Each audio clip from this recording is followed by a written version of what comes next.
Welcome to Glass in Session. I'm your host, Val, and I thank you for clicking play and for subscribing and for being with me this week as we move our travels to Tuscany, a region where I spent over a year exploring, learning, tasting, and figuring out who I was after shedding a uniform I wore for 25 years, living in a fishbowl, you know the deal.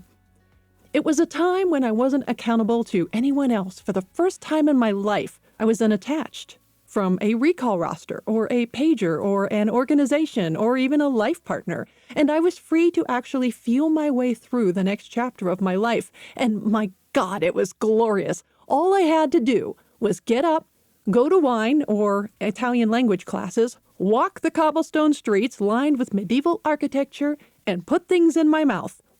And write. And more importantly, just be. I learned so much about wine, about the culture, about what life could be when we step outside of the box of societal norms we often impose on ourselves, especially women. I remember the first day of orientation. I was just giddy with where I was and what I was about to do. And we met one of our instructors for the first time, and he said, "Here in Italy, we live the wine." Here in Italy, we live the wine. And live the wine, gosh darn it, I did. Which is why I stand in front of this microphone 16 years later, chatting about wine and the cultural and social dimensions I think make wine interesting, including the history. So where are we? Besides Italy's golden heart, where wine and art and politics fermented with norms and traditions to create some of the world's most legendary wines? With Cabernet? What? What, you thought we were going to talk about Tuscany's flagship grape of Sangiovese, the Chianti, the straw baskets, which are called fiaschi, the Black Rooster, the Brunello, the Vino Nobile? Nope, not today. Most of the nearly dozen DOCGs of Tuscany deserve their own episode. They really do. And I did one a while back on Morellino di Scanzano and the Cowboys and the Maremma that I will link up for you. But today, fair listener, we tell a tale of gravelly clay soils, rebellions, and one wine so singular it got its own appellation, its own denominazione di origine controllata, or its DOC. Today, we start not in the cypress-dotted hills in Greve in Chianti or Siena or Montalcino. Nope. We're headed toward the Tuscan coast, where, about 10 kilometers from the sea, we find the small village of Bolgheri, home of big wines and 19th century poet and Nobel Prize winner Giosuè Carducci, who was, ironically, inspired by a lovely 5-kilometer drive that connects the Via Aurelia that I mentioned in the Emilia-Romagna episode to the village of Bolgheri. I mean, how cool is that? Yes, today we go back in time to see Tuscany push wine rules forward to bring us what we know today as Super Tuscans. First, a little history. Before there was Florence or Michelangelo, there were Etruscans, ancient farmers who planted those vines and even made wines in Tuscany around 800 BC or so. They believed that wine connected humans to gods, and judging by how much they drank, they were probably pretty devout. According to BulgariDOC.com, this was among the first cultivation sites in Europe when it comes to the vaunted vine. And when the Romans came along, as they normally do in all these episodes, Tuscany's hills were already covered in vines, and the Romans, as they were wont to do, upped the game on viticulture and enology. Then we have, of course, the fall of the Roman Empire, yada, yada, yada, and along come the Lombards of the 6th through 8th centuries to settle this part of Italy, as we mentioned in the Lombardia episode, which I will link. If I mention another episode, I'm going to link it up for you in case you didn't get to hear the blah, blah, blah about the thing I'm talking about before. But here's the thing. Bolgheri's coastal location seems idyllic, but that opened up this location to pirates and raiders. So people started gravitating to the hillsides, not only for defensive purposes, but also because, well, if you weren't on a hill, you were probably in a swamp, because these swamplands wouldn't be drained for some time. And by the Middle Ages, wine wasn't just for feasts. It was safer than water. Everyone drank it. The monks drank it. The merchants drank it. Even the kids drank it. Sorry, kids aren't on the wine history bingo card, but monks, Romans, Etruscans, they are. And yes, the monks, the church is always there for us to thank for keeping the vines going, for playing with new grape varieties and experimenting with different styles of wines under that Tuscan sun. In the late 1200s, the Tuscan wine producers founded the Arte dei Vinatieri, the Winemakers Guild. And in the 1300s, Giovanni di Piero Antinori, remember that name? He joined the Florentine Winemakers Guild, an iconic Italian winemaking family that is still rocking stellar wines 26 generations later. But on to the Renaissance, the first golden age of Tuscan wine. Thought it was just about baby Jesus and Mary paintings, didn't you? No, the Renaissance was about more than that. Families like the Antinori and the Frescobaldi families weren't only funding artists, they were perfecting vineyards. And their rivalry helped define the Sangiovese grape, that soul of Tuscany that I mentioned earlier. And long before Bordeaux was famous for blending that Cabernet and that Merlot, the Medicis, they were already doing it in Tuscany. In the 16th century, Catherine de' Medici's reign saw French vines, Cabernet looking at you, coming to Carmignano, which is another small but mighty Tuscan DOCG.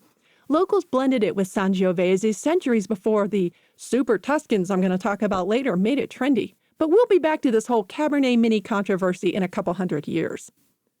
I also want to mention a little anecdote that the Grand Duke of Tuscany under aforementioned Medici family was working on rule reforms to boost Tuscan wine quality.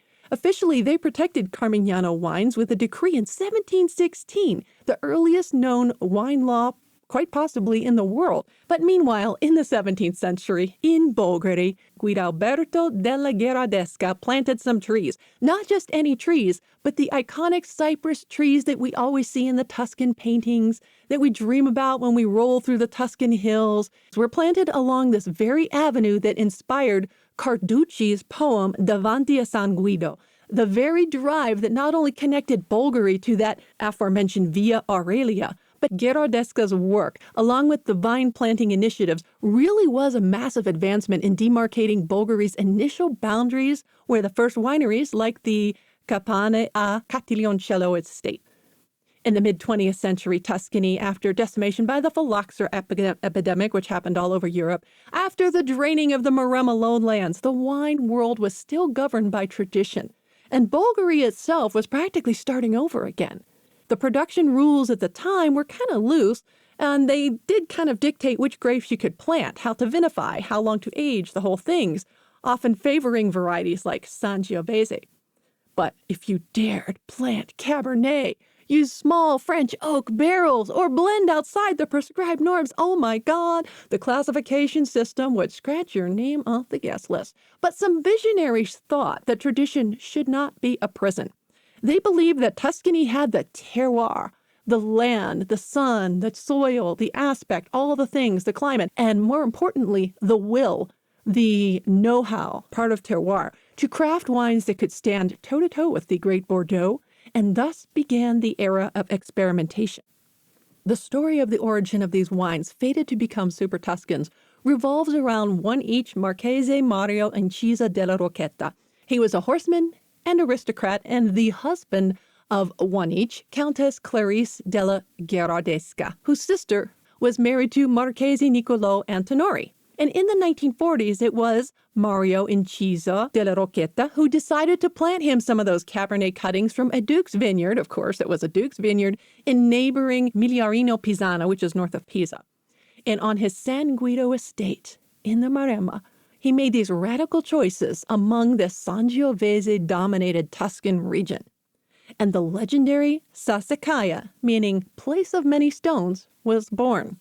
Initially, Sassicaia was a private bottling. The Bolgheri website actually has pictures of the 45, 58, and 67 bottles. And back then, it was just made for family and friends. We're just goofing off here. We got a blend of Sangiovese and Cabernet Merlot. Oh my, and we aged it in French oak. What?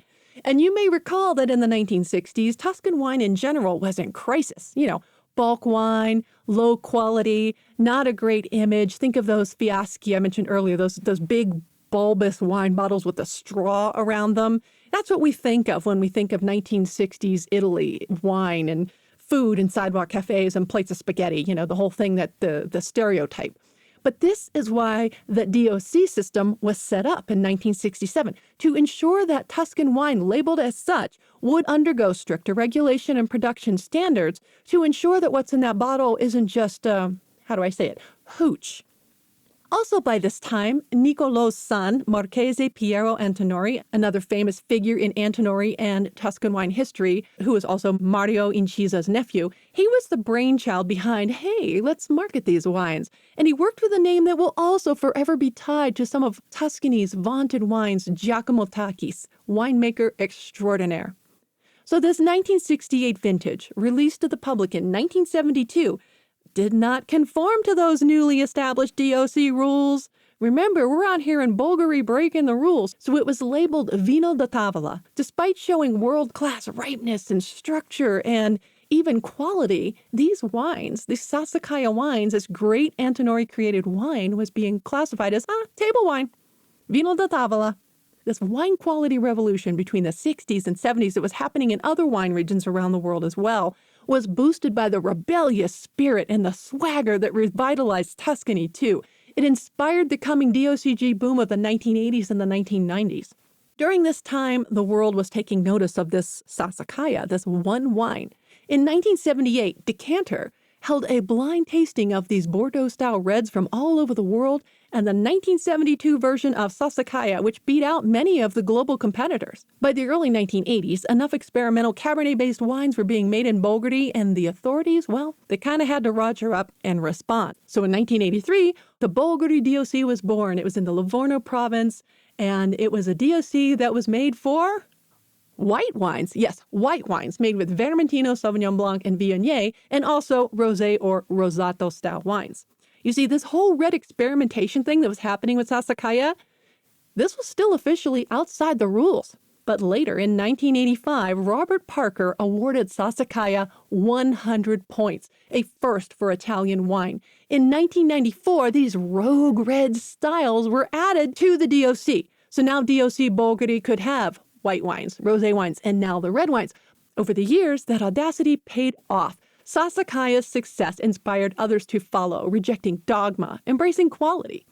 And these Super Tuscans, so named because of their structure and cost, they were rewriting the map, forcing Italy to change its laws. Sassicaia, also in the Livorno province, became a subzone of Bulgari DOC in 1994.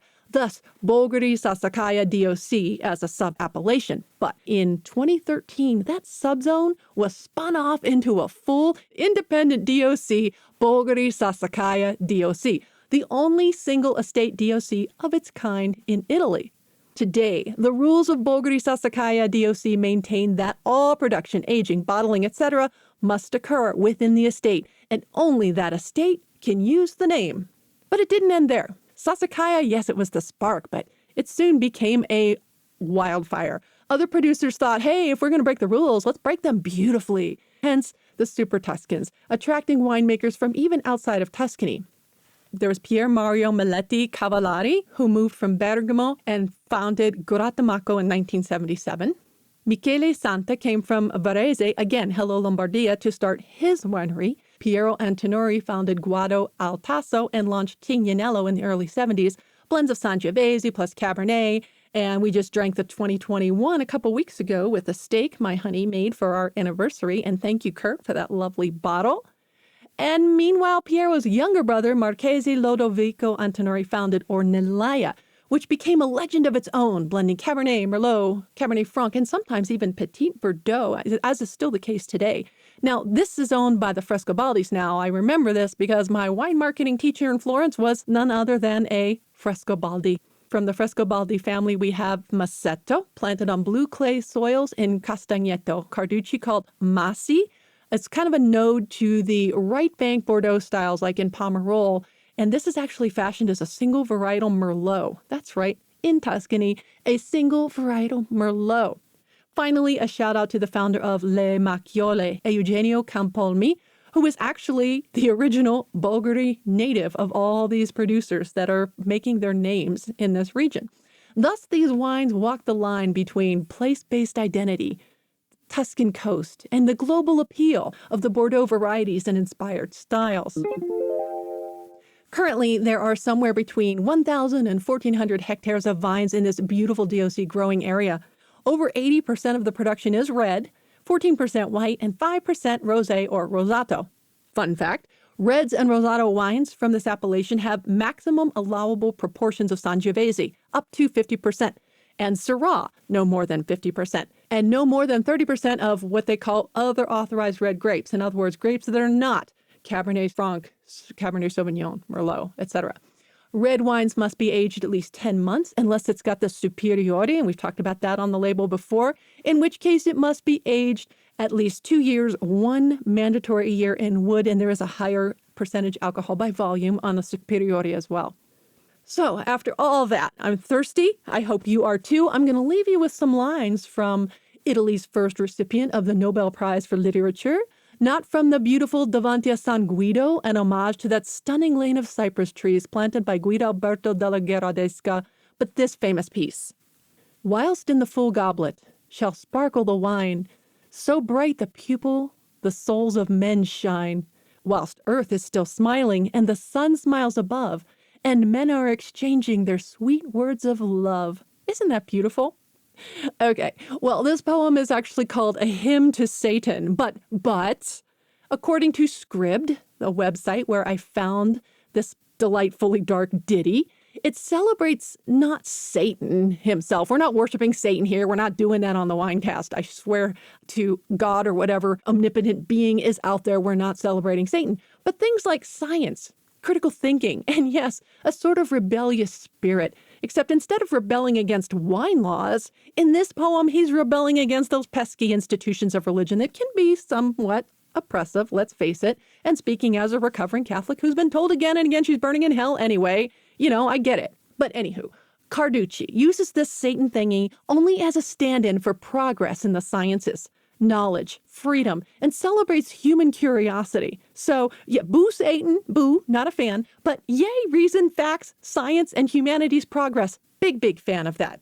Big fan. Hint, America, take note. So, cheers to Bulgari, to innovation, to Tuscan stubbornness and creativity, and may your curiosity and your spiritual swagger be as bold as a Super Tuscan's early vintage.